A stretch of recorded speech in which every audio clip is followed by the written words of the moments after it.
Lyotard says in this book, The Postmodern Condition, a report on knowledge, that there were two important meta-narratives in modern times, and they were, one was the speculative grand narrative and the other was the grand narrative of emancipation.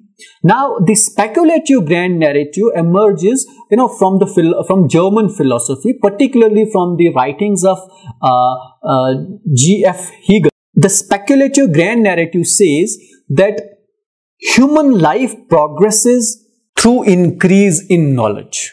So what is the grand narrative of speculation or speculative grand narrative? It is about the increase in knowledge.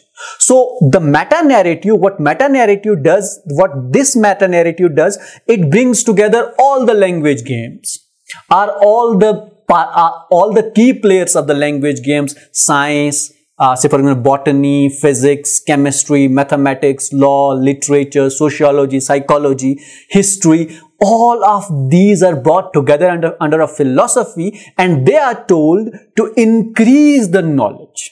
So, the purpose of speculative grand narrative is to increase the knowledge, and the end result of this speculative grand narrative is knowledge. So, what does this do?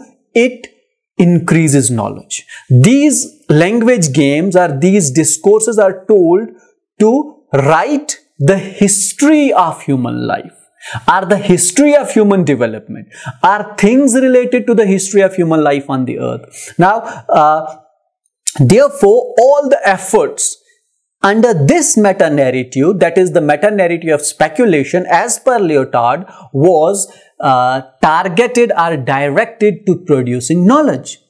And the second important meta-narrative that functions in the modern times, according to Lyotard, was the grand narrative of emancipation. Now, this grand narrative of emancipation means the grand narrative of liberation, as emancipation means liberation. Now, in this context, the knowledge which was produced under this grand narrative was aimed at liberating people. Now, in this narrative, all the discourses, that is language games, that is history, science, anything, physics, chemistry, law, biology, would be brought together in order to produce a knowledge which would serve human beings to liberate them from certain shackles. Say for example, liberation from religious dogmas. Say for example, liberation from superstitions. Say for example, liberation from oppression. How does human being get liberated? Through knowledge. So, in the speculative grand narrative, knowledge was used to increase, the development of human life or human beings was due to the increase in knowledge. But now the knowledge is not an end result in grand narrative of emancipation. Rather, knowledge becomes a subject or a discourse in service of humanity. Now, what knowledge has to do? It has to liberate human beings. And Lyotard says that in modern times, this grand narrative of emancipation has come into force through different ways or in different ways. For example, he says that there was this Enlightenment phase, and this Enlightenment phase focused upon the liberation of human beings from religious superstitions.